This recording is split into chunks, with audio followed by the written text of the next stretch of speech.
যে আউটপাস চালু আছে। আপনারা যে কোনো সময় যে কোনো প্রবাসী কিন্তু আউটপাস নিয়ে যেতে পারবেন। ওমান থেকে কিভাবে আউটপাস নিয়ে দেশে যাবেন, বা এই 2025 সালে কি আউটপাস চলতেছে কিংবা সে কারা কারা যেতে পারতেছে, সম্পূর্ণ বিষয়টা নিয়ে আলোচনা করার চেষ্টা করব। ভিডিওটা প্রথম থেকে শেষ পর্যন্ত দেখার অনুরোধ রইল। দেশ ও দেশের বাইরে যেখান থেকে আমার এই ভিডিওটি দেখছেন সবাইকে জানাচ্ছি আন্তরিক শুভেচ্ছা। দর্শক, সম্প্রতি ওমানে আপনার একটা গুজব ছড়ানো হচ্ছে ইউটিউব এবং ফেসবুকে যে আউটপাস চালু আছে। আপনারা যে কোনো সময় যে কোনো প্রবাসী কিন্তু আউটপাস নিয়ে যেতে পারবেন, এরকম একটা গুজব কিন্তু ছড়ানো হচ্ছে কিছু কিছু ইউটিউব চ্যানেল এবং ফেসবুক পেজ থেকে।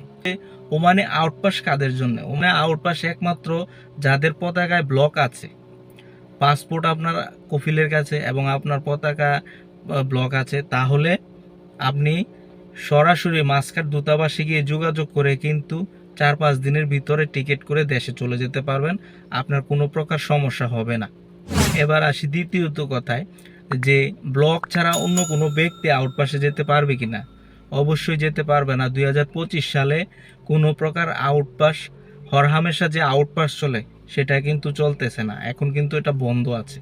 তো ফেসবুক এবং ইউটিউবের ভিতরে এই গুজব ছড়ানোর কারণে আমাকে অনেকে পার্সোনালি মেসেজ করতেছে বা আমার ভিডিওর নিচে কমেন্ট করতেছে, ফেসবুক পেজের মাধ্যমে যোগাযোগ করতেছে, ভাই আসলে কি আউটপাস চালু আছে কিনা একটু আমাদেরকে জানাবেন। তো সেই সুবাদে আমি এই ভিডিওটা করতেছি। আসলে 2025 সালে এই পর্যন্ত কোনো প্রকার আউটপাস চালু হয় নাই। শুধুমাত্র যাদের পতাকায় ব্লক আছে তারাই দেশে যেতে পারতেছে আউটপাসে। বিষয়টা ক্লিয়ার। এখন আপনারা এই সম্প্রচারটা আপনারা সবাই শেয়ার করে দিবেন, যাতে অন্য প্রবাসী ভাইরা জানতে পারে বিষয়টা, যাতে আর কোনো প্রকার হয়রানি যাতে না হয়। তো সবাই ভালো থাকবেন, সুস্থ থাকবেন। পরবর্তী ভিডিও দেখার আমন্ত্রণ জানিয়ে আছি এখানেই বিদায় নিচ্ছি। আল্লাহ হাফেজ।